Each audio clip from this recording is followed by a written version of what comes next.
ตัสสะภะคะวะโตอะระหะโตสัมมาสัมพุทธัสสะนะโมตัสสะภะคะวะโตอะระหะโตสัมมาสัมพุทธัสสะนะโมตัสสะภะคะวะโตอะระหะโตสัมมาสัมพุทธัสสะပရိသတ်ပေါင်းသူတော်ကောင်းတို့ခင်ဗျာဒီလကိုဓမ္မာတိကိုပညာကုန်တို့ဖြင့်ပြည့်စုံတော်မူသောဓမ္မဒါယသာသနာစင်တာကျောင်းတိုင်းစာချဆရာတော်ဘုရားထံကတရဏဂုံ၃ပါးနှင့်တကွအင်္ဂါ၅ပါးနှင့်ပြည့်စုံသောသီလတော်မြတ်ကိုခံယူစောင့်တည်ကြရန်အတွက်ဩကာသကရောကျိုးဖြင့်ညီညာဖြဖြကရောကြပါစို့ခင်ဗျာ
ရှ िख ိုးတင်ရှ िख ိုးထိုင်မျက်နှိုးတင်မျက်နှိုးထိုင်ပူဇော်တင်ပူဇော်ထိုက်သော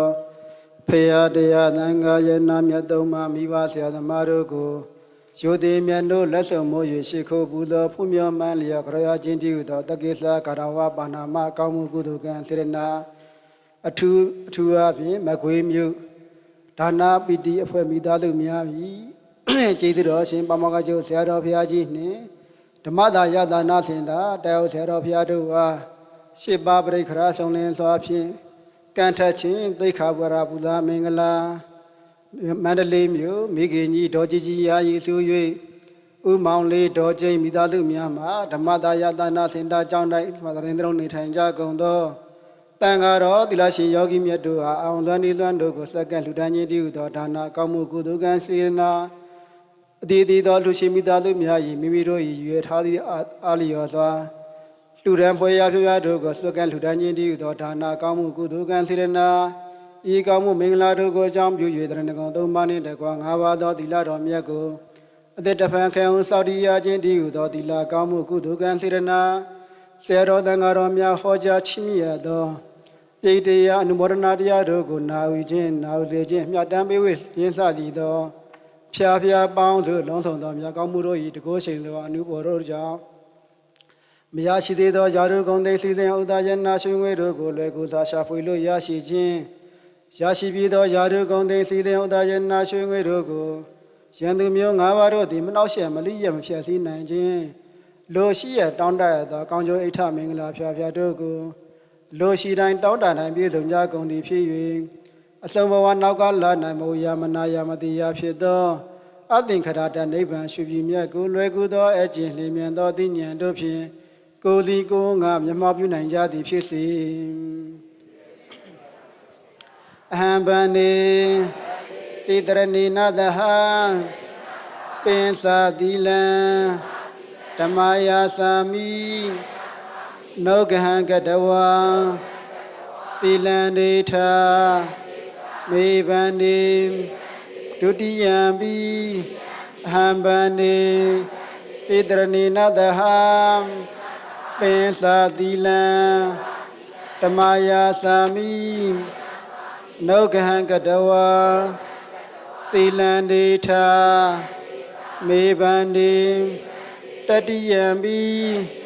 အဟံဗန္နေ တေတရဏိနတဟံပင်စာတိလံ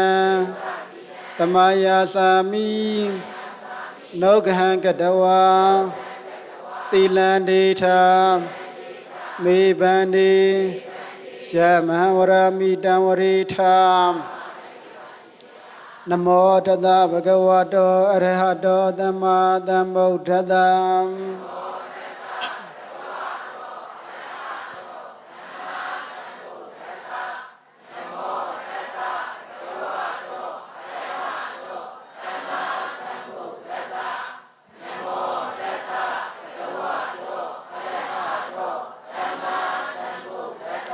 ဗုဒ္ဓံတရဏံကိသာမိဓမ္မံတရဏံကိသာမိသံဃံတရဏံကိသာမိ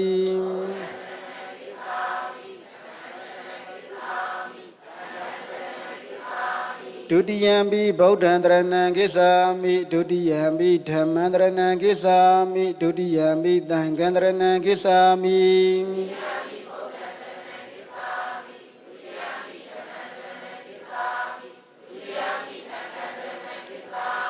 တတိယံပိဗုဒ္ဓံတရဏံကိသာမိတတိယံပိဓမ္မံတရဏံကိသာမိတတိယံပိသံဃံတရဏံကိသာမိ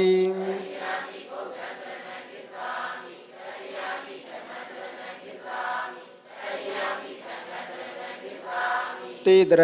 ဏဂမနံပရိပောဏံပါဏာတိပါဒာဝေရမဏိသိက္ခာပရဏမာရိယာမိအာဒိနာဒါနာဝေရမဏိသိက္ခာပရဏမာရိယာမိကာမေတုမိစ္ဆာသာရာဝေရမဏိသိက္ခာပရဏမာရိယာမိမုဒ္ဒဝါရာဝေရမဏိသိက္ခာပရဏမာရိယာမိသုဒ္ဓမေရာယမစ္ဆပမရာဌာနာဝေရမဏိသိက္ခာပရဏမာရိယာမိ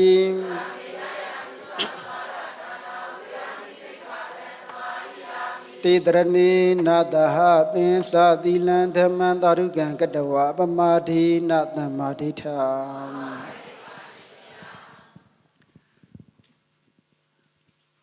ဖျားမှုရှိသောတန်ဃာတော်အရှင်သူမြတ်တို့ထံကပရိတရားတော်များနာယူကြည်ညိုကြမှာဖြစ်ပါတယ်။တို့ဖြစ်ပါ၍ကြွရောက်ချီးမြှောက်တော်မူပါသောတန်ဃာတော်အရှင်သူမြတ်တို့ဖျားအလုဒါယကဒါယကမများနှင့်အတူကြွရောက်လာကြသည့်အပရိသတ်ပေါင်းသူတော်ကောင်းတို့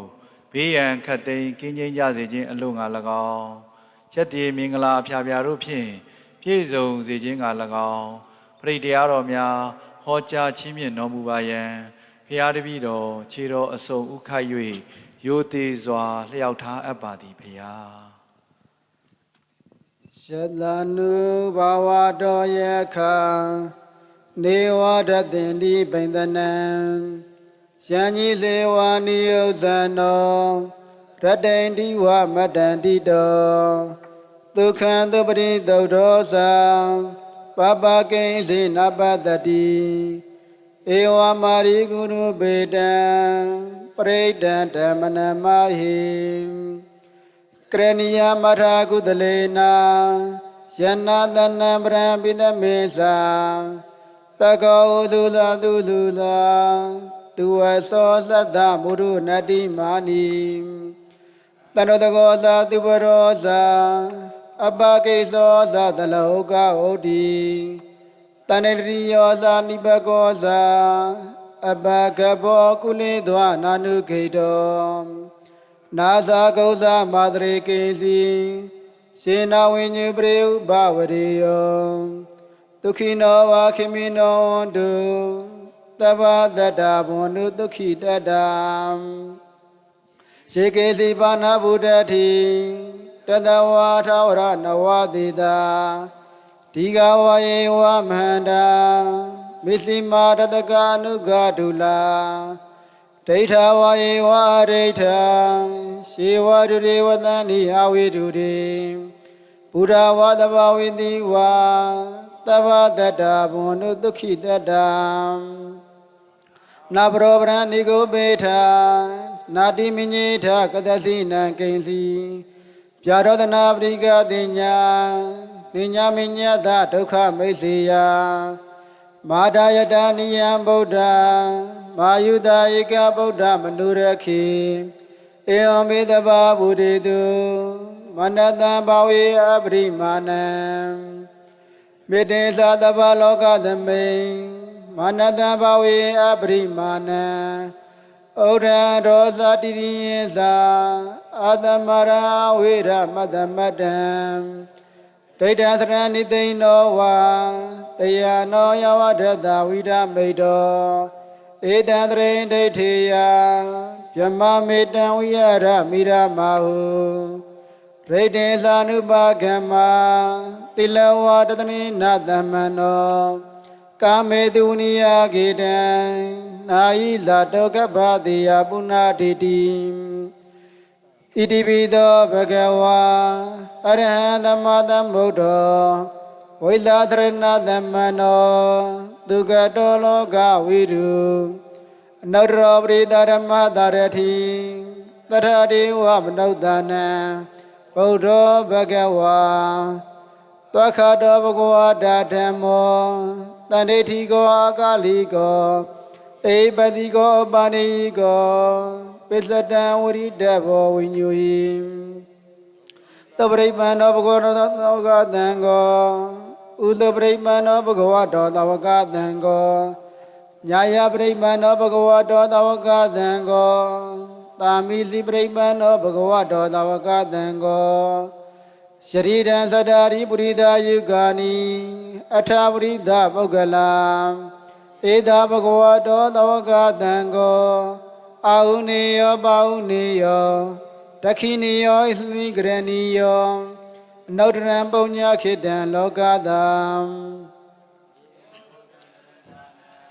ဓမ္မသံငေသဘိက္ခဝောပယံဝါသမိတတံဝါလောမံသောနာယတတိယန္တောနိမိတံဝါမင်္ဂလိသာရှောသမနာဝသုဏ္ဍတတောပပကောရတပိနာကတံဗုဒ္ဓ ानु ဘာဝေနဝိနတမိတုယန္တောနိမိတံဝါမင်္ဂလိသာရှောသမနာဝသုဏ္ဍတတောပပကောရတပိနာကတံဓမ္မာနုဘာဝေနဝိနတမိတုယန္တောနိမိတံဝါမင်္ဂလိသာရှောသမနာဝသုဏ္ဍတတောပပကောရတပိနာကတံသံဃာနုဘာဝေနဝိနတမိတုဘဝတုတ္တပမင်္ဂလံရခန္တုတ္တပဒေဝတာတဗ္ဗဗုဒ္ဓ ानु ဘာဝေနတရာဒုက္ခိဘွန်တုတိဘဝတုတ္တပမင်္ဂလံရခန္တုတ္တပဒေဝတာတဗ္ဗဓမ္မာနုဘာဝေနတရာဒုက္ခိဘွန်တုတိဘဝတုတ္တပမင်္ဂလံရခန္တုတ္တပဒေဝတာတဗ္ဗသံဃာနုဘာဝေနတရာဒုက္ခိဘွန်တုတိ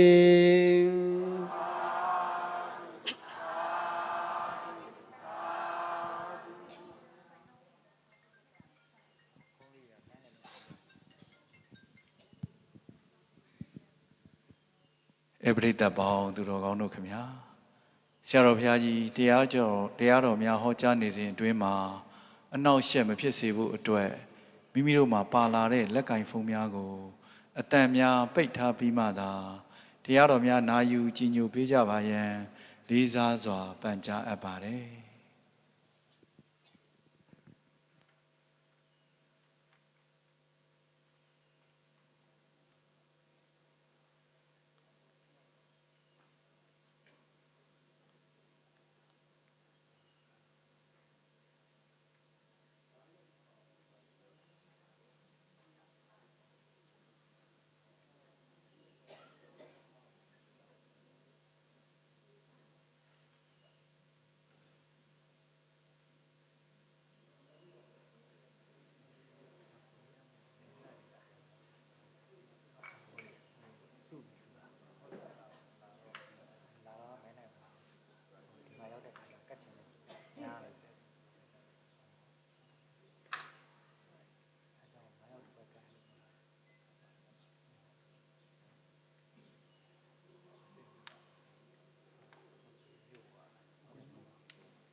လူဒန်းမှုကိစ္စများ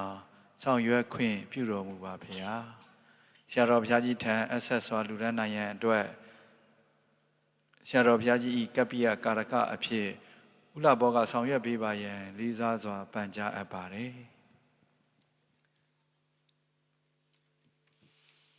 ယနေ့အလူရှင်များဖြစ်ကြပါသောမကွေးမြို့ဒါနပီတိအဖွဲ့မိသားစုတို့ကကျေးဇူးတော်ရှင်ပါမခချုပ်ဆရာတော်ဘုရားကြီးအားဓမ္မပူဇာ15သိန်းစက္ကပ်လူဒန်းပေးရန်ဖြစ်ပါတယ်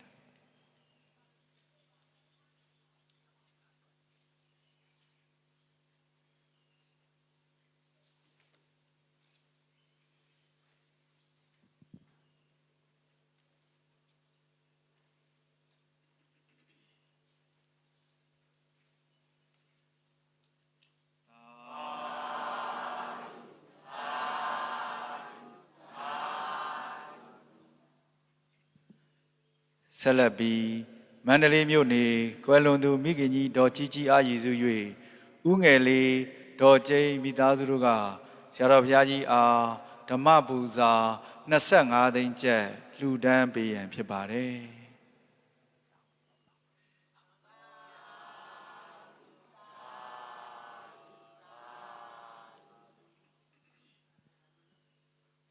ဆက်လက်ပြီးမကွေးမြို့ဒါနပီတိအဖွဲ့မိသားစုတို့ကဆရာတော်ဘုရားကြီးအားလူပွဲပစ္စည်းအစုစုတို့နှင့်အတူဓမ္မပူဇာ15သိန်းစက္ကပ်လူဒန်းပေးရန်ဖြစ်ပါတယ်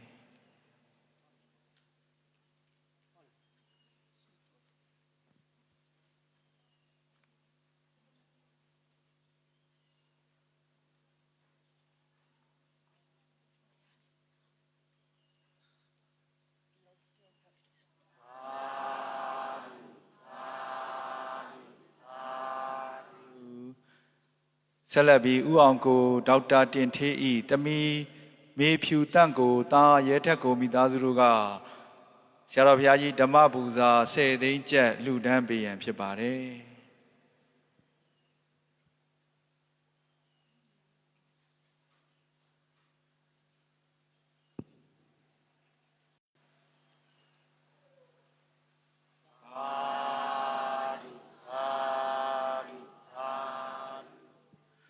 ဆက်လက်ပြီးကွယ်လွန်သူမိခင်ကြီးဒေါခင်ဆန်းဝင်း15နှစ်ပြည့်အာရည်စု၍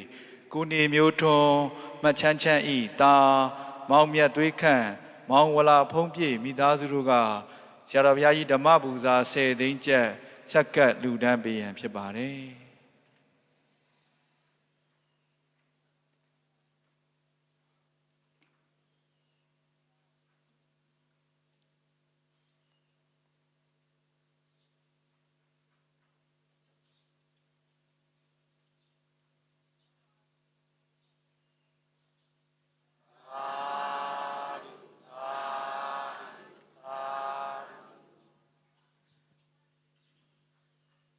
ကွယ်လွန်သူမိခင်ကြီးဒေါ်ကြီးကြီးအားရည်စူး၍ဥငယ်လေးဒေါ်ကျိန်းမိသားစုတို့က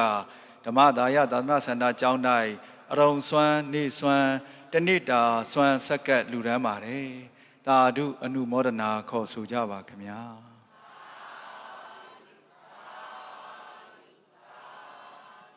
ယနေ့နန္ဒခင်ကြွားရောက်လာကြသည့်အပရိသတ်ပေါင်းသူတော်ကောင်းတို့ကအများပေါင်းစုလူဒန်းသည့်ဓမ္မပူဇာ21သိန်း9,000ကျပ်တို့အားအများကိုစားဒါနပီတိအဖွဲ့မကွေးမျိုးမှလူဒန်းပေးရန်ဖြစ်ပါတယ်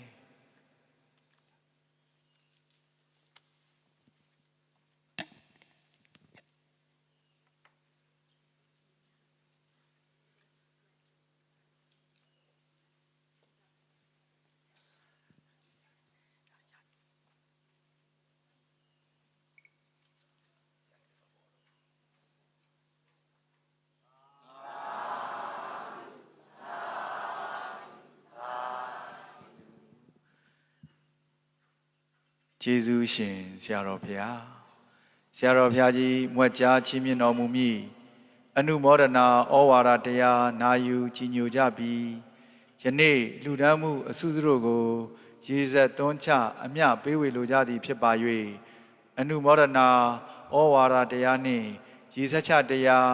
ဟောကြားချီးမြှင့်ဆုံးမတော်မူပါယံဘုရားတပည့်တော်ခြေတော်အစုံဥခတ်၍ရိုသေစွာလျှောက်ထားအပ်ပါသည်ဘုရား1386ခုနှစ်ကဆုလဘီကျော်နေရဲ့2020ခုနှစ်မေလ6ရက်အနိဒိုင်ဒေသကြီးပြုနေခရိုင်ပြုနေမြို့နယ်အောင်ချမ်းသာရွာဓမ္မသာယသာစေတကြောင်း၌ဓမ္မဝိဇ္ဇာသဘာဓမ္မယကျောင်းတော်ကြီးတွင်စေကြပါပြုလို့အပ်သည်မကွေမြို့ဒါနပီတိအဖွဲ့မိသားစုတို့ဤကျေးဇူးတော်ရှင်ဘဘကကျုပ်ဆရာတော်ဘုရားကြီးနှင့်တောင်ဆရာတော်တို့အကန္တချင်းသေကပရပူဇာလူတော်မင်္ဂလာအခမ်းအနားနှင့်မန္တေပြုဝဲလူသူမိခင်ကြီးတော်ကြီးကြီးအာရည်စု၍ဥငယ်လေးတော်ကျိန်းမိသားစုတို့ဤတဏိတာဆက်ဆက်ကလူတန်းခြင်းဆိုင်စကြလူတော်မင်္ဂလာခန္ဓာအနုမောရဏနဲ့ဩဝါဒတရားကုသိုလ်ကောင်းမှုမှန်သမျှလူကြီးတာနှစ်ခုရှိတယ်အတူကြီးတဲ့ဆိုရင်ဒီကနာခြင်းတူကြီးတယ်အကုသိုလ်ကောင်းမှုပဲဖြစ်ဖြစ်ပြည့်စုံမရှိဘူးအဲ့တော့အပြည့်စုံပဲအခေါ်ရတော့လောဘဒေါသမောဟမာနအိတ်တမစ္စရိယဆိုတဲ့စိတ်ရဲ့အကြည့်ကြီးတွေကိုအပြစ်လို့ခေါ်တယ်အစားရဲမှာစိတ်ပါနေလို့ရှိရင်အဲ့ဒီစိတ်ကအပြစ်ပဲလေတွေ့တယ်မှာစိတ်တောက်နေဖြစ်နေအဲ့ဒါအပြစ်ပဲဆိုပါစို့သွေးကိုဖောက်ပြီးတော့ဆစ်လိုက်တဲ့အခါမှာသွေးထဲမှာရှိတဲ့အစိတ်တောက်တွေခရစ်တနင်လို့ခေါ်တဲ့အစိတ်တောက်တွေကရှိနေတယ်လူတိုင်းမှာရှိတယ်ရှိတဲ့နားလည်းပို့လို့ရှိရင်ကြောက်ကယောဂလို့ခေါ်တယ်နော်အော်လို့ဆိုလူတွေစားလိုက်တဲ့စားရတယ်မှာအစီအနစ်ရှိသလိုယောဂကိုဖြစ်စေတဲ့အရာတွေလည်းရှိတယ်အဲ့ဒါကိုအစားရမှာရှိတဲ့အစိတ်တောက်တွေကိုကြောက်ကဆိုတာကနောက်ဆုံးစစ်ထုတ်ပေးလိုက်တယ်အကြီးကြီးတွေကစီးတယ်ပါသွားပြီသူကတန်တန်ပြတ်ပြတ်ခဏကိုလည်းပတ်သွားတယ်ဥပေါင်းပြီးတော့ခဏကိုယ်ထဲမှာရှိတဲ့နှလုံးတို့ကြောက်ကတ်တို့အစာချေငါးတွေအလုံးကစုပေါင်းပြီးတော့လှုပ်လိုက်ကြတဲ့အခါသူ့အနစ်ဖြစ်လာတယ်အဲ့ဒီတဲ့ Secretary do refile loaded look. Refile loaded secretary do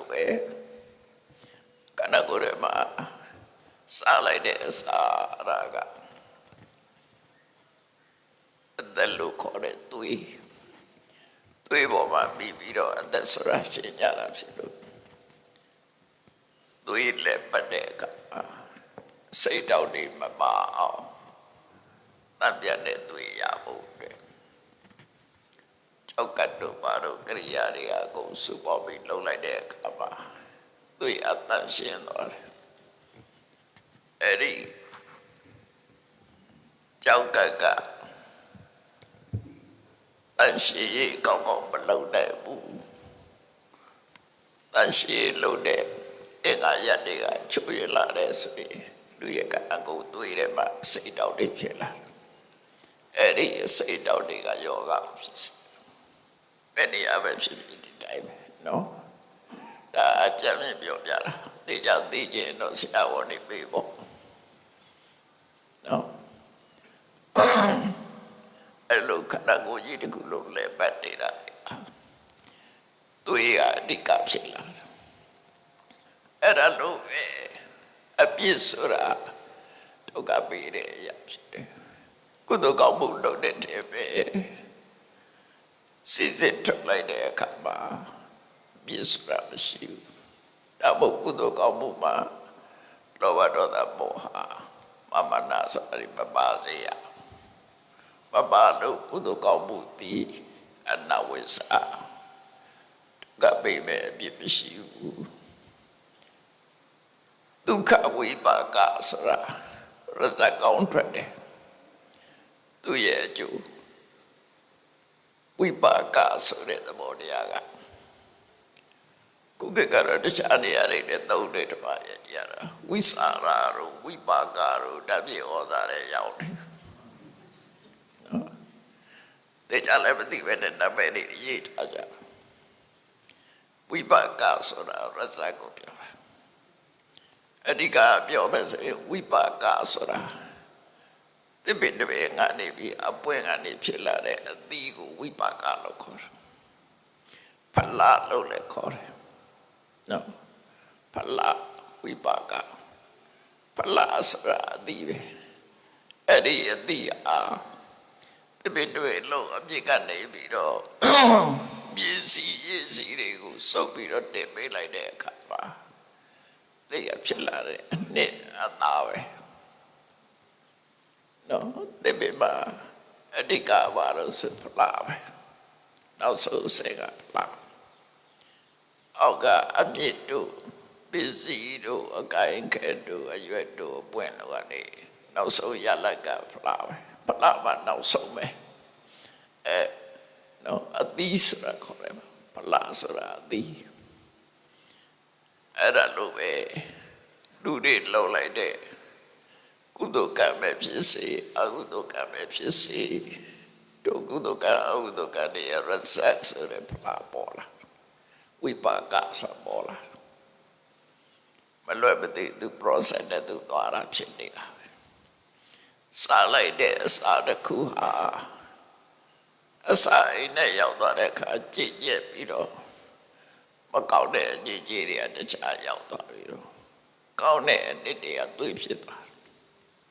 သွေးဖြစ်ပြောင်းလဲပြီးတော့လူကိုကြမ်းမှပဲအသက်ရှည်ဖို့အတွက်တောင်းဖို့ဖြစ်တာဒါကြောင့်မလို့သွေးသည်အသက်လို့ပြောတာတကယ်တော့သွေးကတော့အသက်တော့မဟုတ်ဘူးသွေးရှိမှအသက်ဖြစ်တာအသက်ကရတည်နိုင်တယ်ပေါ့နော်အဲ့လိုဆိုလို့တယ်အဲ့တော့ကုသိုလ်အကုသိုလ်ဆိုတဲ့ action လို့ရောက်ကြည့်ပါလေပဲရဇာဆိုတာရှိတယ်ကုသိုလ်ကဖြစ်ပေါ်စေတဲ့ရဇာပါတဲ့တူလို့ဆိုရင်တရချိုးပဲငါတီးတဲ့တရတီးလို့ပဲအချိုးရတာထွက်လာမှာနော်တရပဲငါတီးလိုက်တဲ့တရအချိုးတီးကနေကမှာတော့စိတ်တလုံးပေါ်လို့ပြောလိုက်ပဲဆိုအဲ့ဒါရဇာပဲစာရပြီဆိုတဲ့အခါကျတော့ လူတိုင်းကြိုက်တဲ့အဆင့်ရောက်လာတော့လူတိုင်းကြိုက်တဲ့ဆိုစီချိုရှိတဲ့လူကြမစားရပြန်အဲ့ဒီလူအရာသာပေါ်လာတဲ့အသည့်တစ်ခုဖြစ်လာတယ်တို့လူပဲကိုလုံးတဲ့ကုသိုလ်ကောင်းမှုတွေဟာရစဆိုရလာတယ်အကုသိုလ်လုပ်ရင်လည်းအကုသိုလ်ရစဆိုရလာမယ်ကုသိုလ်လုပ်ရင်ကုသိုလ်ရစအဲ့ဒီကုသိုလ်အကုသိုလ်ရဲ့ရစကိုဝိပါကလို့ခေါ်တယ်ဝိပါကလို့ခေါ်တာစိတ်ပိုင်းဆိုင်ရာကိုခေါ်တဲ့စကားလုံးဖြစ်တယ်ရုပ်ကြတော့ရုပ်ပိုင်းဆိုင်ရာကြတော့ကမ္မစလို့ခေါ်တယ်အခေါ်ခြင်းမတူနော်ဝိပါကဆိုတာနတ်ပိုင်းဆိုင်ရာကိုခေါ်လိုက်တယ်ရုပ်ပိုင်းဆိုင်ရာကြတော့ကမ္မစကံကြောင့်ဖြစ်တဲ့ရုပ်နှစ်ခုရှိတယ်အဲ့တော့ဒုက္ခဝိပါကဆိုတာကုသိုလ်ရဲ့ဒုက္ခဝိပါကမှာဒီနေရာမှာပြောမယ်ဆိုရင်ရုပ်လည်းပါနိုင်တယ်နာမ်လည်းပါနိုင်တယ်သို့တော့ဝိပါကဆိုတဲ့စကားလုံးဒီ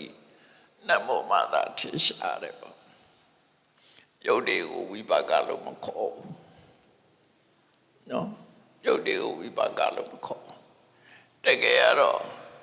ရုပ်အားလည်းကံကံဤအကျိုးရဲ့အကျိုးတရားတစ်ခုပဲဖြစ်တယ်ဆိုတော့လူတယောက်ဟာကြည်ပြောရှုပြောရုပ်ဆင်းရှိတယ်ကျမ်းမာတဲ့ရုပ်ဆင်းရှိတယ်လှပတဲ့ရုပ်ဆင်းရှိတယ်ဆိုအဲ့ဒါလေကုသိုလ်ကံဥဒုက္ကကြောင့်ဖြစ်တယ်ကုသိုလ်ကံကြောင့်ဖြစ်တာပဲကောင်းတဲ့ရုပ်ဆင်းကုသိုလ်ကံကြောင့်ဖြစ်တာအဲ့ဒါကိုဟောကြပြောကြတဲ့အခါမှာအဝတ်တဲ့ငါလူတဲ့ပုဂ္ဂိုလ်ဟာဘဝမှာလပတ်တင်တဲ့ဆိုတဲ့အကျိုးရတယ်အဲ့ဒါကိုကြောက်ပြုတ်ပြီးခေါ်တာနော်ကိုလုံးတာကိုရတယ်ဆိုတဲ့အဓိပ္ပာယ်ပဲအဝတ်တစ်ခုလူတယောက်ဟာဘလောက်ပဲရုပ်ဆိုးအဝတ်လပပတန်တပြပြဝလိုက်အဲ့ဒီလူအကြည့်ပြောရှုပြောဖြစ်သွားတယ်အဲ့တော့အဝတ်စားသည့်လူကိုလှပစေတယ်လို့ပြောတယ်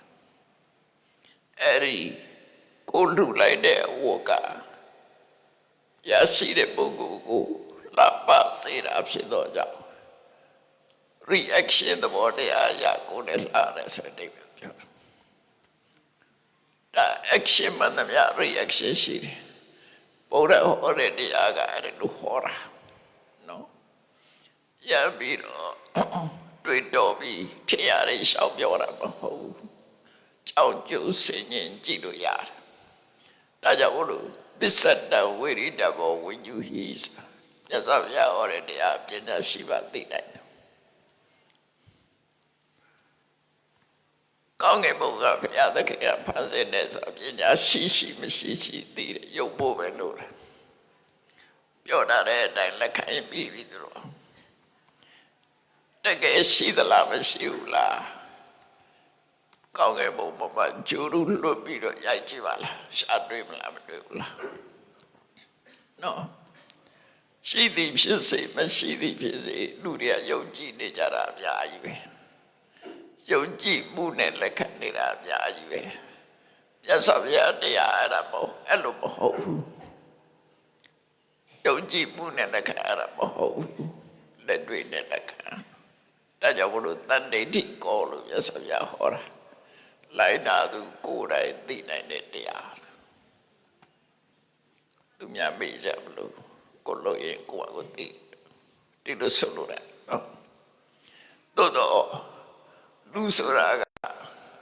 အမတန်ပြည့်တဲ့တော့အပြုတ်ဖြစ်တယ်ဟုတ်တယ်လူတွေကကြိုးစားတယ်ပြမအောင်မနေသိပြင်းဘာပြင်းလို့ဆိုရင်စေသားရမှာပြင်းနေမစေသားချင်ဘူးဆိုတဲ့လူတွေများတယ်မသိချင်ဘူးမစင်စားချင်ဘူးရုပ်မဲ့လက်ခံလိုက်တယ်နော်အများကြီးဤကိုကြွက်ဖတ်တဲ့လူတွေပဲ အလိုတော့တွေ့ပြီးရောသိစင်သာကောင်းချောက်တယ်ဆိုပြီးတော့လူတွေကစဉ်းစားရမှတာပြင်းတယ်ဒီပြင်းကိစ္စမပြင်းတော့စဉ်းစားရမယ့်ကိစ္စကြတော့ပြင်းတယ်တကယ်ကြိုးကြောင်ဆင်ញင်ပြီးတော့စဉ်းစားမယ်ဆိုလို့ရှိရင်စဉ်းစားစရာတွေအများကြီးပဲမစဉ်းစားပဲနဲ့ပဲလက်ခံကြများလောကကြီးဟာဘယ်ကိစ္စပဲဖြစ်ဖြစ်ဘာကြောင့်လုပ်ကြတာလဲဘာကြောင့်လူကြတာလဲ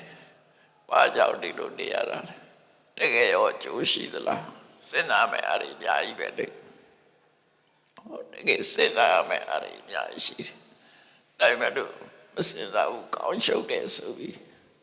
သူများလှုပ်လိုက်ပဲသူရတော့သွားလိုက်ပဲသူများစားလိုက်ပဲဆိုတဲ့အစအဲ့ဒါကြောင့်လူတွေကပြင်းစုံလူတွေလူဘယ်ကိစ္စမှပြင်းတာတော့ဆိုစဉ်းစားရမယ်ကိစ္စမှပြင်းတာကိစ္စတိုင်းတော့မဟုတ်ပါဘူးပြောပွဲရွှေပွဲသွားမယ်နေရာချက်တက်ကြွတယ်မပြင်းဘူးအဲ့ဒါလဲရမယ်ပါရမယ်ဆိုမပြင်းဘူးရှိရမယ်ပေါ်ရမယ်မပြင်းဘူးလွယ်နဲ့ကြီးကြပြောရင်ကြီးတဲ့လူမျိုး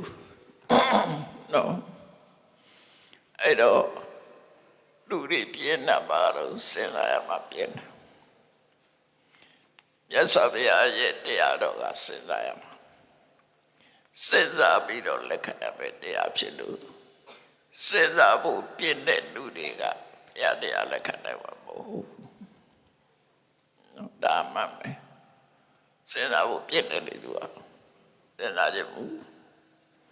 သူများဤလို့ဖတ်လိုက်ဤကျွဲဖတ်ဤကိုကျွဲဖတ်လိုက်သူများကျွဲဆိုကျွဲလိုက်မှာပဲပေါ့ဤလုံးမနေချင်တော့ဘူးပေါ့အဲ့ပုံစံမျိုးဖြစ်နေသို့တော့စဉ်းစားတတ်တဲ့အလေထားရှိကိုရှိရမရှိရင်မန်တရားတဲ့ဝေနေမှာလောကမှာဘာသာတရားတွေကိုပြနေတာမစင်စားလို့ပဲတကယ်အသိဉာဏ်နဲ့စဉ်းစားမယ်ဆိုရင်ဘာသာတရားတစ်ခုတည်းပဲဖြစ်သွားမှာဘာလို့လဲဆိုရင်မတရားဆိုတာတစ်ခုပဲရှိတာလေအမှန်လားကြောင့်လေတော့ဘုသိပ္ပံဆရာတော်များကလက်တွေ့ကြတာပဲလက်ခံတယ်နော်လက်တွေ့ကြတာပဲလက်ခံတယ်လက်ခံတဲ့အခါမှာနာမည်ကြီးသိပ္ပံဆရာကြီးကဘာသာတရားတစ်ခုကိုမပြည့်မနေလက်ခံရမယ်ဆိုရင်ဘုရားဘာသာကိုလက်ခံမယ်ပြောတာအဲ့ဒါတကယ်ပြောခဲ့တာအိုင်စတိုင်းလားဘယ်သူလားတော့မသိဘူးပေါ့နော်အဲ့လိုဆိုလိုတာကစေတတ်တဲ့ပုဂ္ဂိုလ်တိုင်းကိုလုပ်တဲ့အလုပ်ကိုစဉ်းစားမယ်မြတ်စွာဘုရားကဟောတာတယ်ကုသိုလ်ကောင်းမှုဆိုတာဟာအင်္ဂလိပ်လိုပြန်တော့ wholesome state လို့ခေါ်တယ် wholesome ဆိုတာကောင်းကျိုးတွေကိုဖြစ်ပေါ်စေတဲ့အရာအကုသိုလ်ကြတော့ unwholesome မကောင်းတာတွေကိုဖြစ်စေတယ်မြတ်စွာဘုရားဟောတဲ့တရားတော့ဒုက္ခဝိပါကဒုက္ခဝိပါကဆိုရသကောင်းထွက်တယ်လို့ပြောတာနော်ရသကောင်းထွက်တယ်ဒီလိုလို့ရှိရင်ရသကောင်းထွက်တယ်ဘာနဲ့ဥပမာပေးတော့ဆိုလို့ရှိရင်ကလျာဏကာရီကလျာဏပပကာရီသပပကံယာတိတဝပတိပိဇာတာရိတံဟရတိပလံကိုယ်ဆိုင်တဲ့မျိုးစေ့ကအဲ့ဒီမျိုးစေ့အတိုင်းပဲအတိရမှာပဲတပါစေဆိုင်တည်ပဲပြတော့တပါတည်တိပြတော့မသိဘူးတပါသိပဲသိမှာဒီလိုဆိုလို့တယ်ပေါ့ကိုယ်ဆိုင်တဲ့မျိုးစေ့ကအခါဆိုရင်တိလာတဲ့အတိရလည်းအခါပဲဖြစ်မယ်ကိုယ်ဆိုင်တဲ့မျိုးစေ့ကအချို့ဆိုလို့ရှိရင်တိလာတာလည်းအချို့ပဲဖြစ်မယ်အဲ့ဒါကိုပြောတာမြတ်စွာဘုရားဟောတာယာတိတဝပတိပိဇံပိဇာစာမျိုးစေ့ကိုယ်ဆိုင်တဲ့မျိုးစေ့နဲ့အတူတာရိတံဟရတိပလံအဲ့ဒီမျိုးစေ့ကဒီလိုအသီးမျိုးပဲသိမှာပဲတဲ့ဒါပေမဲ့ကျတော့ခုခေတ်ကျတော့တောက်ပေါင်းမြောက်ပေါင်းပြီးတော့ breed hybrid တွေလုပ်နေကြတယ်ဒါပေမဲ့တော့အကုန်လုံးတော့မဟုတ်ပေါက်ဆက်တာလောက်ပဲဖြစ်တယ်နော်သူမျိုးရိုးပိဇာရှိတယ် မျိုးဗီဇတွေရှောင်ပြောင်းကြလို့ရှိရင်လူတော်ဝက်ဖြစ်မလားမသိဘူးနော်အဲ့ဒါတော့တတိထားစရာပဲဝက်ရဲ့နှလုံးသားတွေလူတွေမှာပြောင်းထဲလိုက်ရင်လူကတော့ကြဝက်စွမ်းတော့မဆိုအားသူကဘာဝါသူအခုကကတော့အသက်ရှင်သန်မှုတစ်ခုတည်းကိုကြည့်ပြီးတော့အောက်ဆက်နေကြတာတွေဖြစ်လာတယ်နော်အဲ့တော့ပုံမှန်ဆိုလို့ရှိရင်သူပုံစံနဲ့သူတာဟုတ်တယ်တို့တူပဲကုသိုလ်ကောင်းမှုတို့ရင်ဒုက္ခဝိပါကဒုက္ခဆိုတာဘာလို့အစစ်ပြေတယ်ချမ်းသာတယ် comfortable ဖြစ်တာဒုက္ခ easy to accept သူဆိုတာ easy ခါဆိုတာ accept easy to accept လက်ခံရလွယ်တယ်လောလောဒီဒုက္ခဆိုတာကိုကြိုက်တဲ့အာယုံမျက်စိတွေကမြင်တဲ့ကိုကြိုက်တဲ့အာယုံကိုကြည့်ကျင်တဲ့အဆိုလူတွေကလွယ်တယ်ကိုလက်ခံလိုက်တယ်မငြင်းဘူးဟုတ်တယ်မဟုတ်လားမျက်နှာမလွယ်ဘူးထပ်ကြည့်တယ်ကြည့်တော့မဝဘူး easy to accept အဲ့ဒါကိုဒုက္ခလို့ပြောတာပစံချမ်းသာတာကိုပြောတာမဟုတ်ဘူး easy to accept ဒုက္ခကိုစိတ်ထဲမှာကျဉ်းနှံ့သွားတာကိုမြင်နေတာလေးမြင်လိုက်ကျဉ်းနှံ့သွားတာကိုကြားကျင်တဲ့အသံလေးကြားရင်ကျဉ်းနှံ့သွားတာဟုတ်မဟုတ်လားလူတဘာဝဟုတ်သည်ဖြစ်စေမဟုတ်သည်ဖြစ်စေတယောက်ကထိပေါက်တယ်လို့ပြောလိုက်ကျဉ်းနှံ့သွားဟုတ်တာမဟုတ်တာသာထားနော်ဒါကြောင့်မို့လို့စကားတော့မင်္ဂလာရှိတဲ့စကားနဲ့ဆိုပြောကြသေးတယ်စိတ်ကြတဲ့စကားတွေလူတွေကလက်ခံနော်စိတ်ကြည်စရာလာပြောရင်တမခံညအဲ့တော့ဒုက္ခဝိပါကဆိုတာကိုလက်ခံနိုင်တဲ့အခြေအနေတစ်ခုဒုက္ခဝိပါကလို့ခေါ်တယ်ဒုက္ခဝိပါကဆိုတာစัจ jin ပဲသူဆိုတာ difficult ခက်ခဲတယ်လက်ခံမှုခက်တယ် difficult to accept လက်ခံမှုခက်တဲ့ဒုက္ခကိုမမြင်နေတာမြင်ရရင်မျက်နှာလွှဲပြနော်ကိုမကြားချင်တာကြားလဲနာပိတ်ပလိုက်မကောင်းတဲ့နာဆိုနှာခေါင်းပိတ်မယ်မကောင်းတဲ့အရာသာဆိုထွေးထွေးပြမယ်မကောင်းတဲ့အထီးတွေဆိုတွန့်ထုတ်ပလိုက်အဲ့ဒါ difficult to accept လက်ခံမှုခက်တဲ့ဟာအဲ့တော့ဒုက္ခဒုက္ခဆိုတာအဲ့ဒါပြောတာလူတွေရဲ့ခန္ဓာကိုယ်တွေလူတွေရဲ့တဏ္ဍမှာတက6ပေါက်ရှိတယ်ဟဲ့လားကိုကြည်တာတက6ပေါက်ရှိတယ်မျက်စိဆိုတဲ့တကပေါက်ကအစင်အာယုန်တွေဝင်မြင်စရာအာယုန်အဲ့မြင်စရာအာယုန်တွေကိုကြည့်လိုက်ရင်ကိုကြိုက်တာလည်းပါတယ်မကြိုက်တာလည်းပါပြောစရာလည်းပါတယ်စိတ်ညစ်စရာတွေလည်းပါနာကဝင်သောတာဒွါရဆိုတဲ့နာတကပေါက်ကအတ္တနေဝင်ကောင်းတဲ့အတ္တလည်းကြားပဲမကောင်းတဲ့အတ္တလည်းကြားနှာခေါင်းကကောင်းတဲ့အနံ့မကောင်းတဲ့အနံ့ဝင်လျှာကကောင်းတဲ့အရာသာမကောင်းတဲ့အရာသာကောင်းမကောင်းဆိုတာကြိုက်မကြိုက်တဲ့ပြောတာရေဖို့ရအပြင်ကောင်းတဲ့ဆိုတာရှိတယ်သို့တော့လူတိုင်းအတွက်ကောင်းချင်မှကောင်းတာလေအချို့မကြိုက်တဲ့လူကအချို့မကောင်းအချို့ကြိုက်တဲ့လူကြတော့အချို့ကောင်းတယ်အချင်းမကြိုက်တဲ့လူတွေအချင်းကမကောင်းညာအဲ့တော့ကောင်းတယ်မကောင်းမှုဆိုတာရေပုံရသတ်မှတ်ချက်ဒါကြောင့်ဘုပမာစကားတစ်ခုပေါ်လာကိုထင်ကလေးရွှေနန်းတဲ့ကုတ်လေးပဲဖြစ်စီကိုမြတ်နို့နေနန်းတော်ကြီးပဲအဲ့ဒါကိုတဲ့ကလေးလေးကနန်းတော်ကြီးပဲကိုအိတ်တဲ့ကလေးလေးကကိုရဲ့နန်းတော်ကြီးပဲကိုထင်လို့ရှိရင်ကလေးဟာရွှေနန်းတော်ကြီးဖြစ်နေဟုတ်တယ်မလားအဲ့ဆိုကြိုက်တာကိုမကြိုက်ပြီပဲလို့ရွှေနန်းတော်ကြီးတဲ့နေရာရင်ထောင်ကြောက်တယ်လို့ထင်ပါထောင်ကြနေတယ်လို့စိတ်ထဲထင်ပါမကြိုက်ဘူးဆိုရင်အဲ့ကြောင့်မို့ ကောင်းမကောင်းဆိုတာကြိုက်မကြိုက်နဲ့ပါဠိတို့ပြောရင်အိဋ္ဌာယုနိဋ္ဌာယုစိတ်တိုင်းကြတဲ့အာယုစိတ်တိုင်းမကြတဲ့အာယုလို့အဲ့တော့အိဋ္ဌာယုနိဋ္ဌာယုဆိုတာအတိအကျကြီးခွင့်လို့မရအောင်နော်အိဋ္ဌာယုမှာတဘာဝအိဋ္ဌာယုပရိကပ္ပအိဋ္ဌာယုဆိုတာနှမျိုးရှိသေးတယ်အနိဋ္ဌာယုကလည်းတူတူပဲတဘာဝအနိဋ္ဌာယုပရိကပ္ပအနိဋ္ဌာယုတဘာဝဆိုတာပင်ကိုကလိုချင်ကြကောင်းတာတစ်ခုစိတ်ကူးတယ်မှာလိုချင်ကြကောင်းတာတစ်ခုသူကြိုက်လို့လိုချင်တာတစ်ခုနော်အလုံးတကယ်လိုချင်ကြကောင်းတာတစ်ခုမလိုချင်တာလဲကိုမကြိုက်လို့မလိုချင်တာကတစ်ခုကိုကြိုက်လို့လိုချင်တာကတစ်ခုထပ်ခွဲတယ်ရလား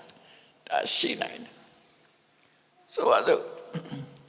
လူတွေကြတော့ခွေးသေးကောင်းပုံတွေ့လို့ရှိရင်ကြည့်လည်းမကြည့်ချင်ဘူးနှာခေါင်းတော့ပိတ်ထားအနာဆိုးတယ်။အိုးလင်းနာငက်တွေကြတော့အဝေးကြီးကပြန်လာတာ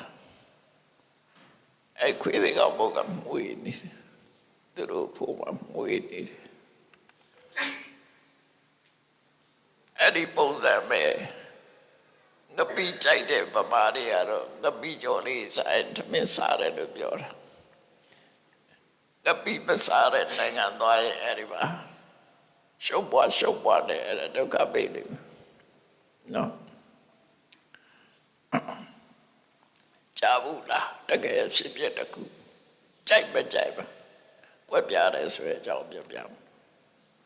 ဗမာပြည်ကဘုန်းကြီးတစ်ပါးကအိန္ဒိယနေတာသူ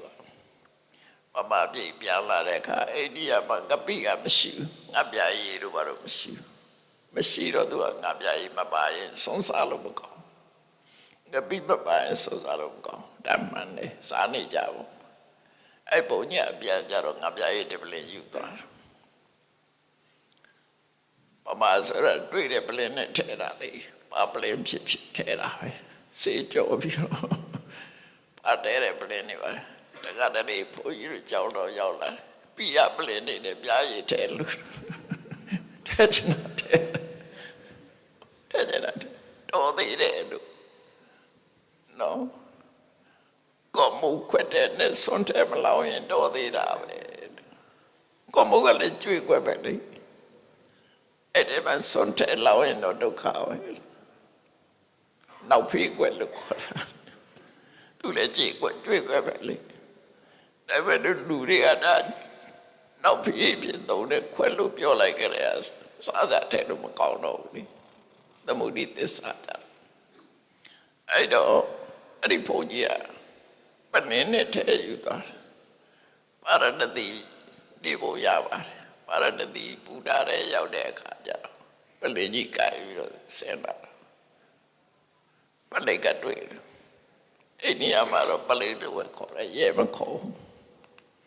ပလိကတွေ့ပြီးတော့အဲ့ပလင်ကြီးပါပလင်တော့ရဲပလင်မို့ပြီးတော့ဘုန်းကြီးပြောတော့လေသူနာမပေါ့အဲ့ဘာလို့တော့ဖွင့်ဘုန်းကြီးဖွင့်နေဒါရဲပလင်မဟုတ်ဆိုဖွင့်လိုက်ဖွင့်ပြီးနှာခေါင်းတိတ်လိုက်တဲ့ကငါပြရေးဆိုတော့ကလာကွာဆိုလို့ချတယ်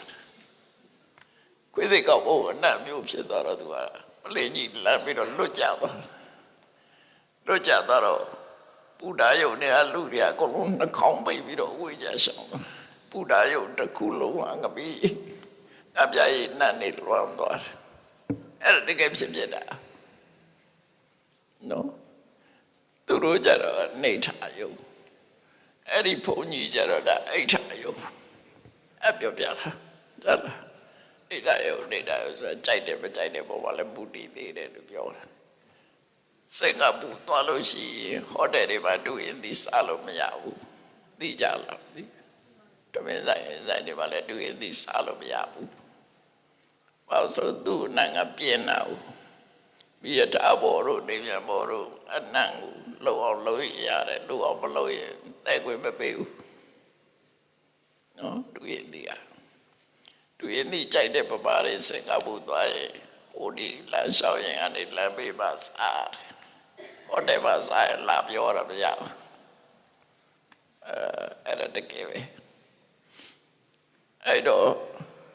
အိဋ္ဌအယုနေတာယုဆိုလို့ဝေပြတယ်လို့မှတ်တာကုသိုလ်ကောင်းမှုရဲ့အကျိုးကကိုကြိုက်တဲ့အိဋ္ဌယုသမတတဲ့အိဋ္ဌကောင်းတဲ့အကျိုးကိုပေးတယ်အဲ့တော့ဒုက္ခဆိုတာကိုကြိုက်တဲ့အာယုကိုလက်ခံလိုက်ရလို့ရှိရင်တော့လည်းကူလက်ခံလိုက်တာဒုက္ခဝေဒနာလက်ခံမှုခဲ့တာဒုက္ခဝေဒနာအဲ့တော့ဘဝတစ်ခုရလာတဲ့အခါဒုက္ခနဲ့ဒုက္ခဆိုတွေ့နေတာကြီးပဲအလုံးနော်တွေ့ကြတာအဲ့ဒီမှာဒုက္ခတွေ့များသလားဒုက္ခတွေ့များသလားအကုသိုလ်လုံးတဲ့ပုဂ္ဂိုလ်တွေကြတော့ဒုက္ခပိုများတယ်ငရဲဘုံကိုသွားကြည့်လိုက်ရသော်ဗျာဟောတာသဗ္ဗတယတိနိကသုတ်ဆိုတာရှိတယ်။ကျန်အနေကိုပြောတာမင်းတို့သိက္ခာကောင်းကြတယ်တဲ့။သဗ္ဗတယတိနိကငရဲဆိုတာရှိတယ်တဲ့။အဲ့ဒီငရဲမှာမြင်သမျှလည်းစိတ်ကြည်စရာကြားသမျှအသံတွေကလည်းစိတ်ကြည်စရာအမတိလို့လေးဟောနေတယ်အနန္တတွေကလည်းစိတ်ပြည့်စရာအရာသားတွေကလည်းဆိုးမဆိုးနော်အထီးတွေတွေကလည်းဆိုးမဆိုးစိတ်ထဲမှာပေါ်လာတဲ့အကြောင်းအရာတွေကလည်းဝမ်းသာစရာတစ်ခုမှမရှိဘူးအရေးပြပါပြောတာနော်လူပြေကြတော့အဲ့လိုမဟုတ်ကောင်းတာလေးပဲမြင်ရတယ်မကောင်းတာလည်းမြင်ရတယ်နော်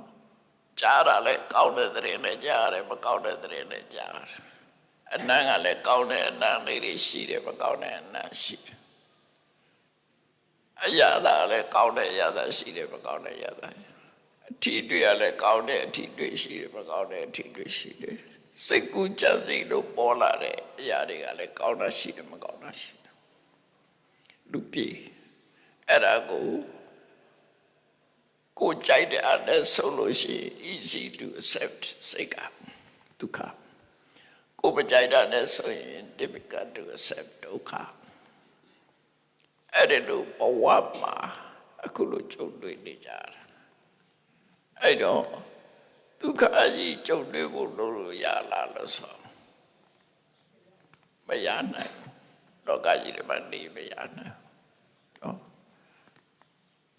ရခိုင်နှုံရော့အောင်တော့ရမယ်ဒုက္ခတွေနဲ့ရခိုင်နှုံပြပြတွေ့ဖို့ကြတော့ကုသိုလ်ရှိတဲ့လူတွေကြတော့ရခိုင်နှုံပြပြတွေ့ဒါပေမဲ့သူမတွေ့ရဘူးလားဆိုတော့ဒုက္ခတွေ့မှာပဲဘဝရှိနေရင်ဘဝဒုက္ခဆက်ရှိနေမှာပဲကောမြတ်စွာဘုရားကိုယ်တိုင်တော့ဘဝဒုက္ခကိုခံစားရတယ်လေနော်အဲ့ဒါကြောင့်အဲ့တော့ဘဝဒုက္ခဆိုတာတက္ကະတည်း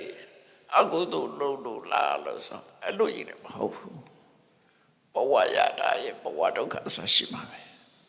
အကုသိုလ်ကလည်းဘဝရတယ်ဆိုတာအကုသိုလ်မကင်လို့ရတာနော်အကုသိုလ်လုံးတဲ့လူကြတော့ပို့ဆိုတာပေါ့နှစ်ထပ်ကွဒုက္ခပေါ့သဘာဝကရှိနေတဲ့ဒုက္ခတစ်မျိုးလုံးလို့ရတဲ့ဒုက္ခတစ်မျိုးကုသိုလ်အကုသိုလ်ရဲ့အကျိုးဒုက္ခတစ်မျိုးရှိတယ်ပို့ဆိုတာပေါ့နော်အဲ့လိုအတွက်ဒုက္ခလည်းပဲသဘာဝရတဲ့ဒုက္ခနဲ့လုံးလို့ရတဲ့ဒုက္ခမတူတတ်ဘူးပေါ့လို့ဆိုပဲနော်အဲ့တော့ကိုရလာတဲ့ဘဝလေးမှာကောင်းတာတွေကိုပြပြလုပ်နိုင်ဖို့ကောင်းတာဆိုတဲ့ကမှာခုနလို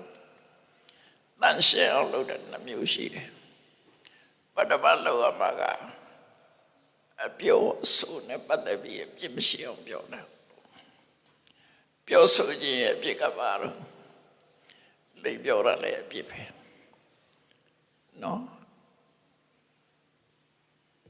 ကုန်းတိုက်တယ်သွေးခွဲတဲ့စကားပြောတာဒါလည်းအပြစ်ပဲသွေးခွဲတဲ့စကားပြောတာလည်းအပြစ်ပဲဆဲတာလည်းအပြစ်ပဲအကျိုးမရှိတဲ့စကားတွေရှောင်ပြောတာလည်းအပြစ်ပဲအဲ့ဒါကိုစောင့်စည်းတာကိုသီလလို့ခေါ်တယ်ကိုယ်ပါးစပ်ကကိုပြောတဲ့စကားသည်ဘယ်လိုစကားပြောဖြစ်ရမလဲကိုပြောတဲ့စကားသည်ကိုပြောတဲ့အကြောင်းအရာအလုံးမှန်ရမယုံတဲ့ပြောတဲ့သလားဆိုပြောတဲ့သူမှန်တယ်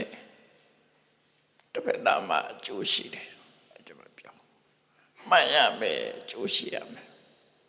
အဲ့ဒါနှစ်ခုနဲ့ရင်ပြောဖို့ဖြစ်ပြီလားလို့ဆိုအဲ့ဒါလည်းမပြောနဲ့ဟုတ်ပြောတဲ့အချိန်ရောက်မှပြောစကားအောင်မှုရအတွက်ကြတော့နော်မှန်နဲ့မှန်ရမယ်အကျိုးလည်းရှိရမယ်ပြောတဲ့အချိန်တွေရောက်ရမယ်နောက်တစ်ခုထပ်ထည့်လိုက်အောင်စကားလုံးရွေးချယ်ရမယ်ကိုပြောလိုက်တဲ့စကားလုံးဒီတစ်ဖက်သားရင်ကျေးတဲ့စကားလုံးပဲဖြစ်ရမယ်ရရဆက်ဆက်ပဲပြောနော်နှုတ်ကြိုးနေတဲ့ဘုန်းကြီးတော်ရှိတဲ့တော်ရွာဘက်ကလူကိုနှုတ်ဆက်ရင်သူကခင်တဲ့လူကိုနှုတ်ဆက်တာနော်ကောနဲ့လူကိုနှုတ်ဆက်တာဆက်လိုက်ပြီးတော့ဟာဒီကောင်းကြီးမသေးသေးဘူးလားကဲဆက်သားကြည့်ပေါ့ခင်လို့ပြောတာဟာကောင်းကြီးမသေးသေးဘူးလားကဲအဲ့လိုကိုလာနှုတ်ဆက်လက်ခံနိုင်မှာမလားအဲ့ဒါမျိုးပြောတာလေဆိုတာနော်ပရုသဝါစာကျမ်းတဲ့စကားမျိုးအဲ့ဒါကိုပြောတဲ့စကားလုံးဒီမှန်ကန်ရမယ်အကျိုးရှိရမယ်ပြောတဲ့အချိန်ဖြစ်ရမယ်ရည်ကြည်တဲ့စကားလုံးနဲ့ပြောရမယ်စိတ်ကြတော့မေတ္တာနဲ့ပဲပြောရမယ်ဒေါသနဲ့ပဲပြောအဲ့ဒီ၅ချက်အဲ့ဒါဆိုရင်ကိုဘွားပြောရတာပြောလွယ်တာလွယ်လားလွယ်ဘူးဒေါသဖြစ်လာရင်ပြောချတာလူတွေဟုတ်လားစိတ်တွေကဒေါသဝင်လာရင်မထိန်နိုင်တော့မေ့သွားပြီအကြလောဘဖြစ်လာရင်လည်းမေ့သွားပြီမာနဖြစ်လာရင်လည်းမေ့သွားပြီဒါပေမဲ့လို့လေ့ကျင့်တစ်ခုလုပ်တာအဲ့ဒါဒီမပြောဘူးရှောင်နေဆိုလို့ရှိရင်ဝစီကံတိလာလုံးသွားတယ်ကာယကံနဲ့ကြတော့သူပြတဲ့တတ်တာသူပြဥစ္စာမတရားယူတာသူတော်ဘာသာမယာစောကပြစ်ပါတာတော့ကာယကံနဲ့ပတ်သက်ပြီးဒါကိုရှောင်ရအဲ့ဒါဆိုရင်တိလာပြည့်စုံသွားပြီလို့ပြောတာနော်တိလာနောက်တစ်ခုကြံသေးတယ်လူဘဝမှာတတ်ဖို့ရှိတော့အုံနောက်ဆိုတဲ့အသိဉာဏ်ကိုထိခိုက်စေတာမူရည်အဲ့ဒီမူရည်ကရှောင်ဘာလို့မူရည်ကရှောင်တော့သူများကိုဒုက္ခမပေးဘူးပဲကိုယ်ဒုက္ခပေးကိုယ်ဘဝကိုပျက်စီးတယ်ပျက်စီးပြတယ်အသိဉာဏ်ရှိတဲ့ဘဝကိုပျက်စီးဒါကြောင့်မူရည်ကိုရှောင်မူရည်စေဝါကိုရှောင်အဲ့တော့လူတွေအထင်နဲ့နောက်နိုင်ငံလူတွေလည်းတောက်တာပဲသူတို့ကြတော့ဘာလို့ကောင်းတယ်သူတို့တောက်တာကပူအောင်တောက်တာမဟုတ်လွေအောင်တောက်တာဆေးလို့ဖြစ်နေမပြေကလွေကြပါမလို့ပူတော့လို့ကော့တယ်အဲ့ဒါတော့ရဲ့တော့တောက်တဲ့အခါကျတော့အသေးတွေကျုပ်သေးကုန်ဟုတ်လားတေတာအလိုက်လိုအပ်တဲ့နေရာတောက်တာကြောင့်မဟုတ်ဘူးမူရည်သွားလို့ရှိရင်တော့အပြစ်ပဲမြတ်စွာဘုရားကအရဲ့နဲ့ပတ်သက်ပြီးတော့ဝိတိသိက္ခာပုဒ်တွေမှာပါတယ်တချို့ကအသားတွေပါချက်တဲ့ကလူအောင်လို့အရက်ထဲတယ်အဲ့ဒါကြတော့မြတ်စွာဘုရားအပြစ်မပြောဘူးနော်ယန္နေတော့မှပဲအဲ့ဒီအရက်နဲ့အသားကိုလူအောင်လုပ်ပြီးတော့ချက်တဲ့ဟာမျိုးယန္နေလည်းစားလို့ရတယ်ဘာလို့လဲဆိုရင်အရက်သိစားဆိုတော့မူရည်သွားတဲ့ဟာမျိုးတာတပြည့်တာလေစေဝါမဟုတ်ဘူးမူရည်သွားရင်တော့မရဒါဘူးဝိတိသိက္ခာပုဒ်တယ်ပါအတ္တပတ္တိဆိုတဲ့ဝါဒပါပါတယ်နော်ဟင်းချက်တဲ့အခါမှာအရက်ထဲချက်တာတွေရှိတယ်တချို့ရက်ကလူအောင်လို့ချက်တယ်အဲ့ဒါမျိုးကြတော့အဘမသိဘူးလို့ပြောတာရှိတယ်မြတ်စွာဘုရားကတရသေးသမားမဟုတ်ဘူးနော်တရသေးသမားမဟုတ်ဘူးဘုရားရဲ့ရည်ရွယ်ချက်ကပါတော့ဝိစေဝမတုံနဲ့ဆိုတာလူရဲ့အတွေ့အခေါ်ပျက်စီးစေတဲ့ဟာအသိဉာဏ်ဆုံးရှုံးသွားမယ်ဟာနော်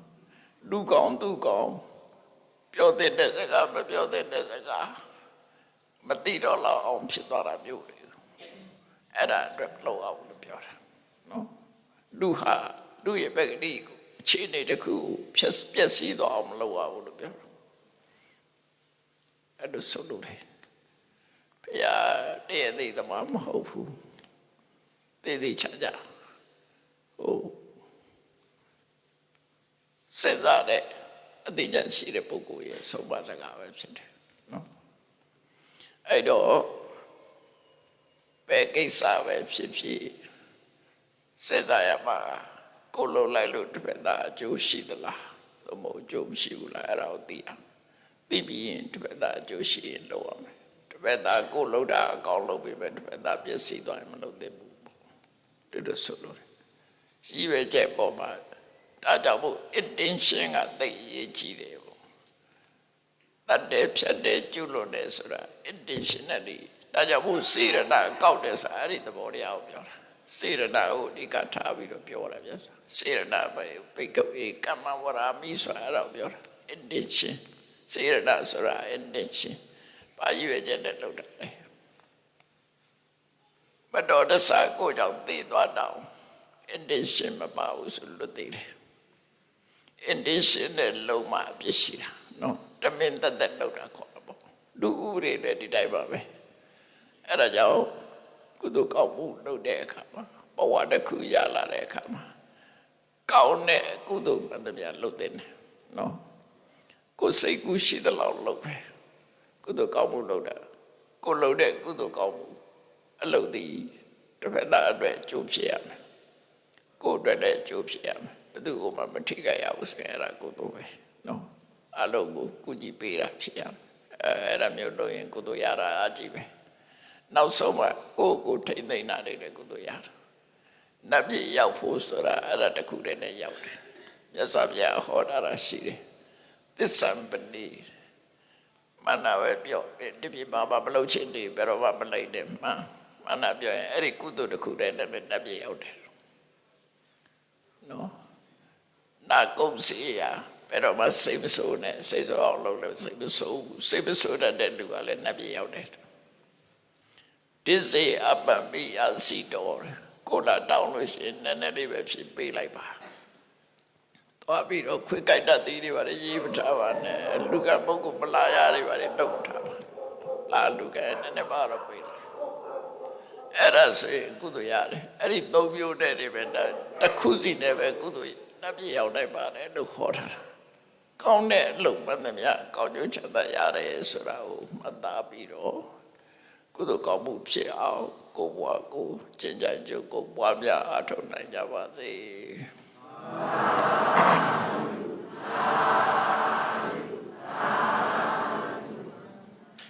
ရည်တဲ့ချာအောင်အလုံးရည်တဲ့ခွက်ကိုင်းလိုက်စို့ဣဒံမေပုညံနိဗ္ဗာနတံပစ္စယောဟောတုအရှင်ဘုရားဘုရားဝိတော်တို့သည်နိဗ္ဗာန်ချမ်းသာကိုမျှော်လင့်ကြပါကုန်သည်ဖြစ်၍သိက္ခာပရပူဇာကန္ထခြင်းအလူတော်မင်္ဂလာကိုပြုလုပ်ကြပါကုန်၏ကြွားရောက်ချီးမြှောက်တော်မူကြသောသံဃာတော်ရှင်မြတ်တို့အားရတ္တပဝတ္ထုစုစုတို့ကိုလူဓမ္မကုန်၏တတိတာသာလူကိုလူဓမ္မကုန်၏သင်္ကန်းစာရှိသောရတ္တပဝတ္ထုတို့ကိုလူဓမ္မကုန်၏ဓမ္မပူဇာတရားတော်ကိုပူဇော်ကြပါကုန်၏ယနေ့ယခုအထုပ်ပြုလို့ရသောဒီကောင်းမှုသည်နိဗ္ဗာန်ချမ်းသာ၏အကြောင်းထောက်ပံ့ဖြစ်ပါစေတည်းဒီကောင်းမှု၏ဘုရားကကိုအမိအဖအဖို့ဖွာဆွေတို့ကြတိတို့အားကုသိုလ်အမြတ်ဝေငါပါကုန်၏သာသနာတော်ဆောင်နှင့် လောကဆောင်တတ်တို့အားကုသိုလ်အမြတ်ဝေငါပါကုန်၏30ဘုံจิตတိကုန်သောလုံးစုံမြတ်စွာတတ္တဝါတို့သည်ကုသိုလ်အမြတ်ကိုယ်စီရကြကုန်သည်ဖြစ်၍ကိုယ်စိတ်နှပြချမ်းသာကြသည်ဖြစ်ကြပါစေကုန်သတည်းကုသိုလ်အမြတ်အမြတ်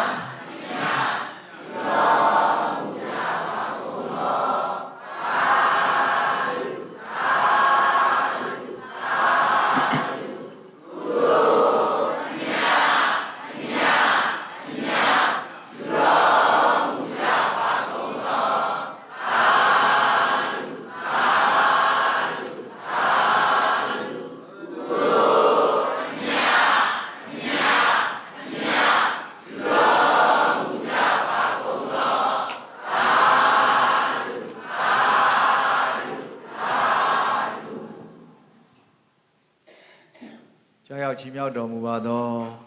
ကျေးဇူးတော်ရှင်ဗမာခချုပ်ဆရာတော်ဘုရားကြီးနှင့်တကွတန်ဃာတော်အရှင်သူမြတ်များဆရာကြီးဆရာလေးများအပရိသတ်ပေါင်းသူတော်ကောင်းတို့ခမညာ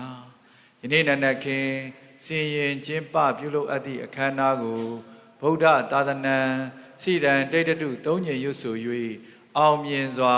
ပြီးမြောက်ကြမှာဖြစ်ပါတယ်ဖေဟာ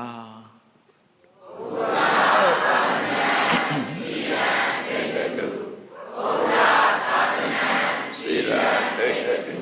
ဘုရားစေရာတိတ်တု